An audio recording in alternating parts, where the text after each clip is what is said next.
BJP সরকার আসতেই সীমান্তে কাঁটাতারের বেড়া দেওয়ার জন্য কাটল জমি জট।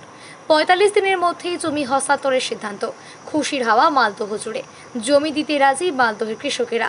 মালদা জেলার হবিপুর বিধানসভার ধুমপুর গ্রাম পঞ্চায়েতের যোধকুবির এলাকায় কৃষকেরা খুশি। কৃষকদের একাংশের বক্তব্য, আগের তৃণমূলের সরকার বহুবার কৃষকদের কাছ থেকে জমি অধিগ্রহণ করবে বলে প্রতিশ্রুতি দিয়েছিল। কিছু জমি অধিগ্রহণ করেছিল, তার মধ্যে কিছু জন টাকাও পেয়েছে, আবার অনেকেই টাকা পায়নি। জমি অধিগ্রহণ করতে বারবারই আগের সরকার যেমনভাবে জোর দিচ্ছিল না। যদিও কৃষকেরা দেশের সুরক্ষার স্বার্থে জমি দিতে প্রস্তুত ছিল, আজকে পরিবর্তন হয়েছে, রাজ্যে বিজেপি সরকার এসেছে। সেক্ষেত্রে বিজেপি সরকারের এই উদ্যোগকে আমরা সাধুবাদ জানাই। অবিলম্বে কাঁটা তার দিয়ে ঘেরা হলে আমরা জমি দেওয়ার জন্য প্রস্তুত।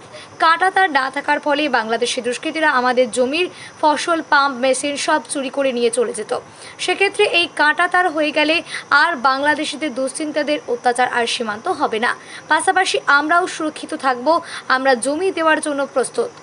আমাদের সমস্যা হচ্ছে যে বাংলাদেশিরা আমাদের ধান, গবাদি পশু নিয়ে চলে যায়।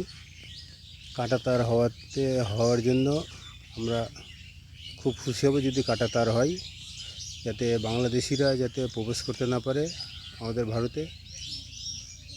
তার জন্য বহুবার মাপজোক হয়েছে, কোনো রকম এখনও ব্যবস্থা হয়নি।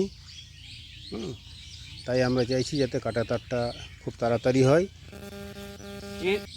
না, এর আগে কোনো টাকা পয়সা দেওয়া হয়নি জমির। তো কাঁটাতারটা যদি ৪৫ দিনের মধ্যে যদি হয়ে যায় তাহলে আমরা খুব খুশি হব। হ্যাঁ, জমি তো দিতে অবশ্যই হবে, কারণ জমি দিলে আমাদেরও উপকৃত হব আমরাও। আর জমি দিলে আমরাও সুরক্ষিত হব।